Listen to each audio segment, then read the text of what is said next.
I'm Mrs. Keeling and welcome to part 2 of Bob and the House Elves by Emily Roeder and Tim Archibald.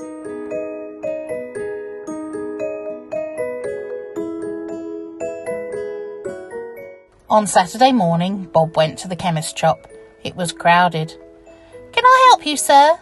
said a lady in a pale pink smock. Bob went red. He felt embarrassed to admit his problem. He knew he had to do it. He leaned across the counter. "I've got a bit of an health problem," he said in a low voice. "What sort of health problem do you have?" asked the lady in the pale pink smock. "Come on, don't be shy." "Not a health problem, an elf problem," said Bob, going even redder. "I've got elves at home." "Oh, elves," said the lady in the pale pink smock, standing back and looking down her nose. She turned and shouted to her friend along the counter, "Hey, Leanne, this man's got elves. Have we got anything for that?"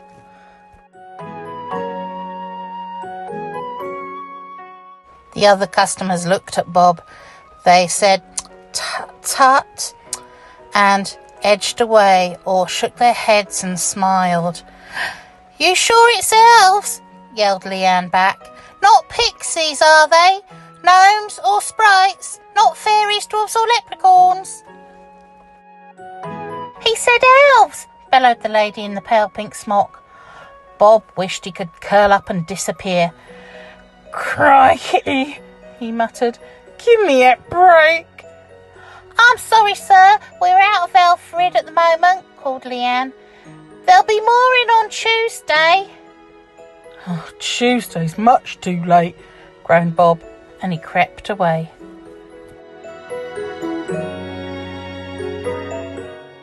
Chapter 4. At home, Bob ate some fairy bread to settle his nerves.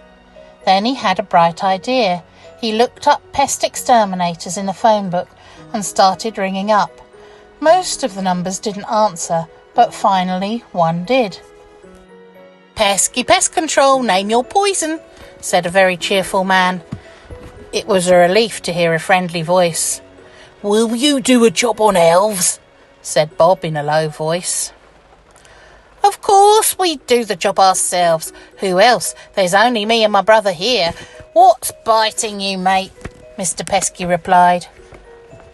Bob felt himself go red again.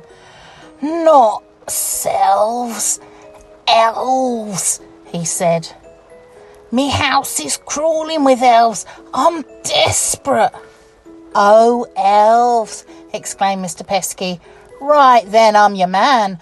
You're sure it's elves, not pixies, maybe, gnomes or sprites, or fairies, dwarfs or leprechauns?" "Crikey, I don't know," cried Bob. "What's the difference?" "Oh, there's all the difference in the world, mate," Mr. Pesky said. Bob thought a bit. "Well, mine are they've got small wings and they dance around a lot and like to clean up stuff." "Yep, sounds like elves all right. Or fairies," Mr. Pesky said. "Pixies go in more for causing trouble." "Mine cause trouble," said Bob gloomily. "Crikey, you got no idea." Mr. Pesky sighed. Might be a new breed, mate," he said. I'd better come and take a look. I can fit you in next Wednesday week." "Next Wednesday week?" roared Bob. "I can't wait that long. I'm going bonkers. Can't you come today?" "No way," said Mr. Pesky. "I'm up to my eyeballs here, mate. Booked up solid. It's Wednesday or nothing." "Make it nothing then," growled Bob. "Mate," and he slammed down the phone. He wasn't usually quite so rude, but he was quite upset. Chapter 5. Bob ate some fairy bread to settle his nerves. Then he had a bright idea. "I know," he said. "I'll get a book. There's books on everything these days. There must be one to deal with this." So he went down to the library. He'd never been in it before. There were thousands of books all round the walls. He didn't know where to start. He knew he'd have to ask. Behind the counter was a lady in a bright green dress. She turned around and saw him. "Hello, Bob," she said. "What can I do for you?" It was Lily Sweet, the lady who just moved in next door. Bob went very, very, very red. He felt like running, but he knew he had to go through with this.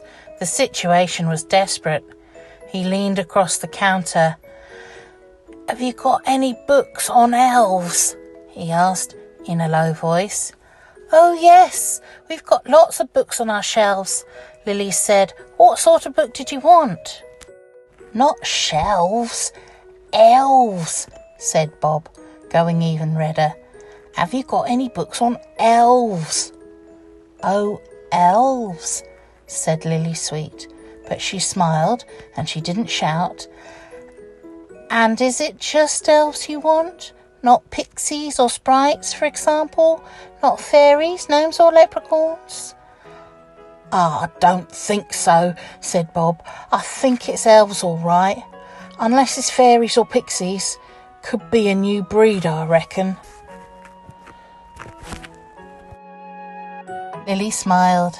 She had kind grey eyes.